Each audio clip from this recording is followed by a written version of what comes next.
चलिए find the square root of the complex number, मैंने आपका जो एक्सरसाइज 13.3 है उसका देखिए लास्ट क्वेश्चन हम बना रहे हैं, आई है और इसका हमको स्क्वायर रूट निकालना है। ठीक है, तो इसमें हम लिखते हैं, देखिए सॉल्यूशन कैसे निकालेंगे। देखिए इसमें हम जो बस एक ही है, इसमें जो इतना क्वेश्चन निकाल रहे हैं सब देखिए निकालने का एक ही तरीका है। तो इसमें लेट लिखिए कि लेट रूट अंडर आई, स्क्वायर रूट निकालना है तो रूट अंडर आई हो जाएगा और इक्वल टू क्या होगा आपका एक्स प्लस जो आई कॉम्प्लेक्स नंबर है, ये कॉम्प्लेक्स नंबर हो गया। ठीक है, यही है। अब देखिए यहाँ पे हमको क्या करना पड़ेगा, इस जो स्क्वायर रूट आई है इस रूट को हटाएंगे, इसके लिए क्या करेंगे, बोथ साइड स्क्वायरिंग करेंगे। लिखिए both sides squaring, both side से आपका स्क्वायरिंग हो जाएगा, स्क्वायरिंग बी गेट। ठीक है, चलिए तो ये हो जाएगा रूट अंडर आई है, इसका आप स्क्वायर कर दीजिए, इधर क्या हो जाएगा एक्स प्लस आई वाई का स्क्वायर हो जाएगा, होल स्क्वायर कर दीजिए इसका। इधर तो आपका रूट आई है और स्क्वायर खत्म हो जाएगा। देखिए दिखा भी सकते हैं कि कैसे हम हटाते हैं। देखिए ये पावर 1/2 हो जाएगा क्योंकि रूट स्क्वायर रूट है, पावर 1/2।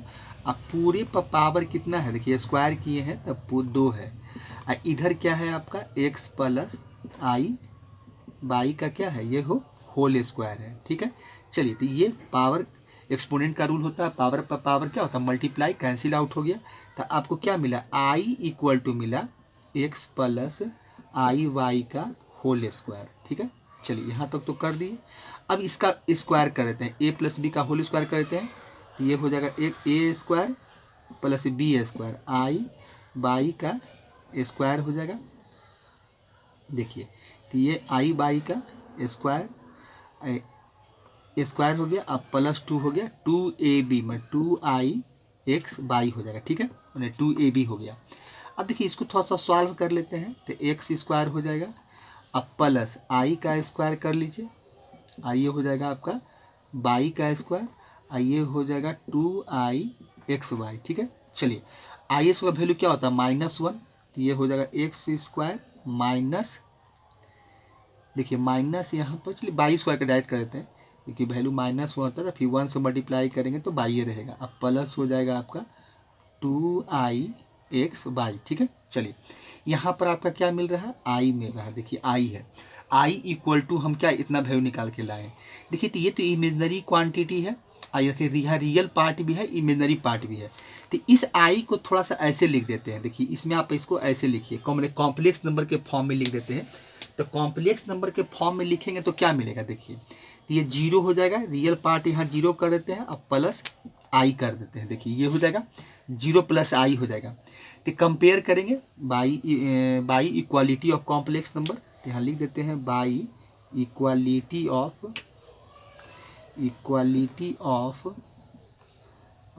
कॉम्प्लेक्स नंबर, ये हो जाएगा कॉम्प्लेक्स नंबर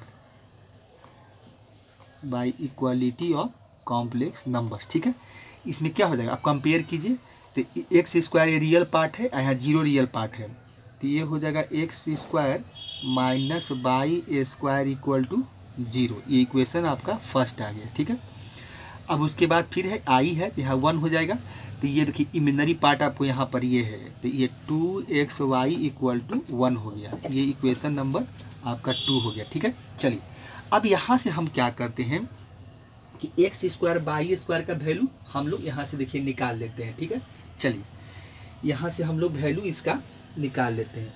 चलिए एक चीज़ देखिए हम मिस्टेक क्या हो रहा है, अगर देखिए एक चीज़ मिस्टेक क्या हो रहा है, देखिए जो क्वेश्चन निकालना जानते हो क्या है, देखिए क्वेश्चन में दिया हुआ क्या है, देखिए -i है क्वेश्चन, देखिए मिस्टेक हो गया है, यहाँ सभी जगह आपको माइनस करना पड़ेगा। ठीक है, कोई दिक्कत नहीं है, ये तुरंत हो जाएगा, माइनस कर देते हैं, यहाँ भी आप माइनस कर लीजिए, कोई दिक्कत नहीं है। देखिए यहाँ माइनस कीजिए, अभी कोई खास परेशानी नहीं था इससे, यहाँ पर आपका माइनस हो जाएगा। देखिए तो यहाँ पर क्या होगा, बस 2xy का वैल्यू खाली सिर्फ -1 हो जाएगा। देखिए ये चीज़, देखिए माइनस क्वेश्चन में -i का निकालना है, आई का नहीं निकालना था, इसलिए जहाँ जहाँ देखिए आई लिखा हुआ है वहाँ देखिए हम क्या कर दिए, -i कर दिए। देखिए सब जगह आपका क्या है, -i है, देखिए सब जगह -i कर दीजिए, -i इसलिए यहाँ -1 हो जाएगा। देखिए यहाँ पर -i का निकालना था, -i का निकालना, ठीक है। चलिए तो यहाँ पर देखिए 2x/y इक्वल टू क्या हो गया, तो 0 - i हो गया, तो 2x/y इक्वल टू -1 हो गया। अब यहाँ से देखिए जो हम आइडेंटिटी पढ़े हैं आपका जो अलजबरा में, तो हम x² 2200 का वैल्यू है, हम यहाँ से x² + 2200 का वैल्यू निकालना चाहते हैं। तो ये हो जाएगा x² प्लस आपका हो जाएगा देखिए y², देखिए आइडेंटिटी का ही ये पूरा का होल स्क्वायर इक्वल टू क्या हो जाएगा, ये हो जाएगा x² माइनस y² का होल स्क्वायर हो जाएगा, ठीक है। अब प्लस हो जाएगा 4x² y का स्क्वायर, ठीक है। चलिए ये है। अब देखिए यहाँ हम लोग इसका वैल्यू पुट कर देते हैं। देखिए यहाँ पर थोड़ा सा लाइन खींच लेते हैं, देखिए ये हो गया। चलिए यहाँ से क्या होगा, अब हम यहाँ से क्या करेंगे, अब देखिए x² + 2200 का वैल्यू निकालना चाहते हैं, तो x² प्लस आपका y² का होल स्क्वायर, ठीक है। चलिए यहाँ पर ये हो गया। अब देखिए x² माइनस y² का वैल्यू 0 है, तो 0 का स्क्वायर करेंगे तो क्या मिलेगा, आपको 0 ही मिलेगा। अब प्लस यहाँ पर क्या है 4x, यहाँ पर आप देखिए इस तरह से लिख सकते हैं, प्लस हम क्या करते हैं कि 2xy का स्क्वायर कर देते हैं, तो 4x² y² मिल जाएगा। चलिए यहाँ 0 है और इसका वैल्यू कितना है, -1 है, तो हम ऐसा करते हैं कि -1 का यहाँ स्क्वायर कर लेते हैं, -1 का स्क्वायर लिख देते हैं। तो यहाँ से वैल्यू क्या मिलेगा 0 और यहाँ से मिलेगा +1, मतलब वैल्यू क्या मिला +1। आपको कितना का वैल्यू मिला, x² प्लस y का स्क्वायर और होल स्क्वायर का वैल्यू क्या मिला, हमको 1 मिला, ठीक है। तो यहाँ से x² और प्लस आप देखिए x² और प्लस y² का वैल्यू निकालेंगे तो क्या हो जाएगा, ये √1 हो जाएगा। तो √1 का वैल्यू क्या होता है, 1 ही होता है। तो देखिए x² 2200 का वैल्यू क्या मिला +1, इसलिए ऐसा होता है। यहाँ पर थोड़ा सा लिख दीजिए कि x² प्लस y² जो होता है >0 होता है, तो इसको थोड़ा सा अंडरलाइन करके लिख दिया जाता है। अब देखिए अब इसको हम इक्वेशन 3 मान लेते हैं कि ये मेरा इक्वेशन क्या है 3 है। अब देखिए हमको x और y का वैल्यू निकालना है, तो इसमें वही काम करेंगे, adding both side, adding equation 1st and 3rd कर देंगे। तो लिखिए बोथ साइड, देखिए निकालने का तरीका, देखिए एक चीज़ देख रहे हैं आप, जितना भी क्वेश्चन दिखाइए निकालने देखिए बनाने का एक ही तरीका है, मतलब बस एक रूल है, बस एक काम है, खाली वैल्यू को चेंज करते हैं और उसी का हम कॉपी करते जा रहे हैं। तो बोथ साइड एडिंग हो जाएगा, बोथ साइड एडिंग आपका हो जाएगा, बोथ साइड एडिंग इक्वेशन आपका इक्वेशन क्या हो जाएगा 1st एंड 3rd हो जाएगा। इक्वेशन 1st एंड 3rd कर दीजिए, बी आपका गेट हो जाएगा। चलिए अभी इक्वेशन 1st क्या है, LHS को LHS तरह से ऐड करेंगे, तो LHS में है x² - y², अब प्लस इक्वेशन 3rd में है LHS में वैल्यू है x² + y², और ये हो जाएगा, इसका वैल्यू 0 है और यहाँ से आपका वैल्यू 1 मिल रहा है, तो 0 + 1 हो जाएगा, ठीक है। चलिए y कट जाएगा, आपका बचेगा क्या 2x² इक्वल टू, यहाँ से वैल्यू क्या मिलेगा 1, तो इसीलिए x² का वैल्यू क्या हो जाएगा, तो x² का वैल्यू हो जाएगा 1/2, x का वैल्यू निकालिएगा तो ये आ जाएगा ±1/√2 हो जाएगा। देखिए ये आया x का वैल्यू। अब देखिए y का वैल्यू निकालने के लिए क्या है, क्वेश्चन 1st निकाल लेते हैं, आसान रहेगा मेरा। तो फ्रॉम इक्वेशन 1st कर देते हैं, from equation 1st we get, देखिए बी गेट। अब देखिए फ्रॉम इक्वेशन 1st क्या है, x² - y² इक्वल टू 0 है, तो यहाँ से आप एक क्या कर सकते हैं कि x² इक्वल टू y² हो जाएगा, ठीक है। चलिए x² का वैल्यू कितना है 1/2 है, देखिए तो यहाँ 1/2 बैठा दीजिए और ये हो गया y², तो y का वैल्यू यहाँ से भी क्या मिलेगा, y का वैल्यू हो जाएगा ± आपका √1/2, देखिए ये है, तो यहाँ से वैल्यू क्या मिलेगा, तो ये हो जाएगा आपका ±1/1 का √1 ही होता है, तो 1/√2। अब देखिए यहाँ भी 2xy का वैल्यू -1 है, लिखना पड़ेगा 2xy इज नेगेटिव, तो लिखिए कि 2xy इज नेगेटिव, देखिए यहाँ से लिखिए अगर पॉजिटिव मिलता है तो भी लिख सकते हैं, पॉजिटिव को लिखना चाहिए। तो 2xy इज नेगेटिव, तो यहाँ हो जाएगा सो हो जाएगा x and y are opposite sign, ये चीज़ लिखा जाता है, तभी आपको नेगेटिव मिलेगा, अपोजिट साइन।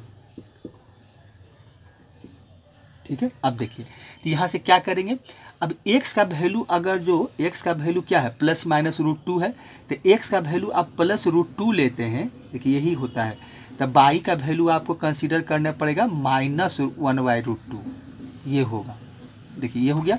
अगर x का वैल्यू आप माइनस लेते हैं, x का वैल्यू आप क्या लेते हैं -2 लेते हैं, तब y का वैल्यू क्या करना पड़ेगा, आपको +1/√2 लेना पड़ेगा।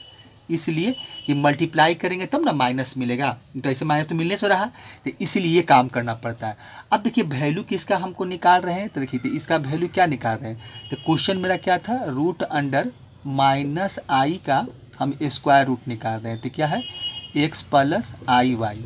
अब देखिए यह प्लस माइनस बाहर लगा दीजिए, और x का वैल्यू अगर आप 1/√2 रखते हैं, ठीक है, तो प्लस आई, देखिए तो y का वैल्यू क्या है माइनस है, तो ये i हो जाएगा, ये 1/√2 हो जाएगा। देखिए ये हो गया। अब इसको और क्या कर सकते हैं, अब 1/√2 आप कॉमन ले लीजिए, 1/√2 कॉमन ले लीजिए, यहाँ तो आप प्लस माइनस कर दीजिए, प्लस माइनस तो 1। देखिए वहाँ पर हो सकता है आपको दिखाई नहीं पड़ रहा होगा, वीडियो में नहीं आ रहा था, इसीलिए देखिए इसको फिर से हम लिख रहे हैं, इसको हम फिर से देखिए लिख देते हैं, जो आंसर था x और y का वैल्यू जो है फिर से लिख देते हैं। देखिए x और y का वैल्यू फिर से हम क्या करते हैं, देखिए लिख देते हैं।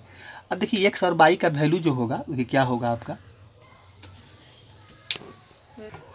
देखिए x और y का वैल्यू क्या होगा, देखिए x का वैल्यू क्या लेंगे 1y, अगर देखिए इसमें क्या करते हैं प्लस माइनस आगे रख देते हैं और ब्रैकेट लगा दीजिए। अगर x का वैल्यू आप 1/√2 लेते हैं प्लस में, तो ये क्या हो जाएगा -i हो जाएगा और 1/√2 हो जाएगा। देखिए ये वैल्यू मिलेगा।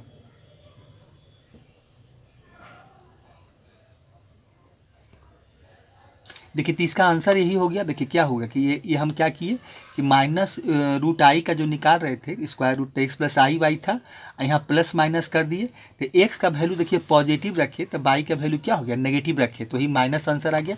यही देखिए इसका क्या हो गया, इसका आपका आंसर हो गया। इस तरह से हम स्क्वायर रूट इसका निकाले हैं। ठीक है, देखिए एक चीज़ आप इस पूरे मैथ में देखिए, पूरा इस चैप्टर में आप जो एक्सरसाइज 13.3 है जिसमें फाइंड द स्क्वायर रूट है, देखिए तो इसमें निकालने का जो तरीका आप देख रहे हैं एक ही जैसा है, बस एक फॉर्मेट है और बस खाली वैल्यू चेंज हो रहा है, कहीं वैल्यू कुछ है, कहीं वैल्यू कुछ है, कहीं वैल्यू कुछ है, लेकिन निकालने का जो तरीका है वो शुरू से अंत तक आपका एक जैसा है, कहीं कोई चेंजिंग नहीं है।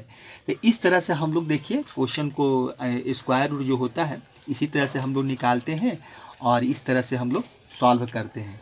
अब देखिए इसके बाद का जो आपका जो काम है वो हमको क्या करना है। अब देखिए इसके बाद का जो आपका एक्सरसाइज होगा, देखिए इसके बाद का जो एक्सरसाइज आपका होगा वो देखिए क्या होगा।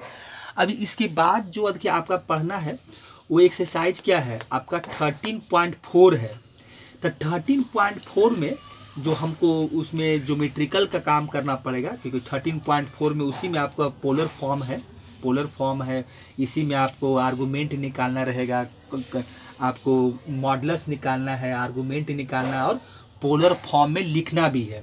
तो इसके बाद का एक्सरसाइज में भी ज़्यादा क्वेश्चन तो नहीं है, लेकिन थोड़ा सा काम हम लोग थोड़ा ज्योमेट्रिकल काम करेंगे, ट्रिकोमेट्री से रिलेटेड यहाँ काम होगा जो आपका एक्सरसाइज 13.4 जो है। तो वहाँ देखिए अब इसके बाद जो हम वीडियो बनाएंगे तो हम जो कॉम्प्लेक्स नंबर का होगा वो 13.4 का ही होगा, क्योंकि 13.3 का लास्ट क्वेश्चन था। कि बाकी क्वेश्चन आप खुद बनाइएगा, क्योंकि ज़रूरी है कुछ अपने से भी प्रयास करना चाहिए और प्रयास करके बनाना चाहिए, क्योंकि बनाना आप ही को है, बनाना तो हर हाल में आप ही को है, सीखना आप ही को है, टीचर को नहीं सीखना। टीचर जितना सीखना था जो जानते हैं वो जानते हैं, मेनली बेसिक मेरा काम क्या है आप लोग को सिखाना था, आप लोग को सिखाना है तो हम तो कोशिश करेंगे कि ज़्यादा से ज़्यादा क्वेश्चन खुद ही ट्राई कीजिए, ठीक है। एक क्वेश्चन देख लिए कि भाई ठीक है इस तरह से क्वेश्चन बनता है, 2 क्वेश्चन देख लीजिए, और उसके बाद कोई भी एक्सरसाइज हो, कोई भी चैप्टर हो, अलजेब्रा हो, ट्रिगोनोमेट्री हो, कोऑर्डिनेट ज्योमेट्री हो, वेक्टर हो, इवन कुछ भी हो, आप खुद से उसको निकालने का कोशिश कीजिए। क्योंकि बेहतर देखिए सबसे अच्छा काम यही, क्योंकि सेल्फ स्टडी ही सबसे अच्छा होता है। खुद आप बनाएंगे तब आपको फ़ायदा होगा। कोई टीचर का बनाया हुआ देख लेने से कोई फ़ायदा नहीं होता। हाँ, टीचर से उतना ही पढ़िए जितना ज़रूरत है, कि भाई सिलेबस में क्या पढ़ना है, क्या नहीं पढ़ना है, क्या प्रॉपर्टीज़ है, क्या इसको कैसे इसका क्या इस चैप्टर में बताया गया है, वो पढ़िए। एग्जाम्पल्स देखिए, कुछ टीचर जो कुछ क्वेश्चन सॉल्व करता है उसको देखिए, और फिर खुद से उसको सॉल्व करने का कोशिश कीजिए। पूरे एक्सरसाइज को खुद ही बनाना चाहिए, जिससे कि आपको फ़ायदा आपको होगा, क्योंकि आप बनाएंगे तो ज़्यादा आपके लिए बेनिफिट रहेगा, ठीक है। चलिए अगले वीडियो में फिर से मिलते हैं बच्चे। थैंक्स।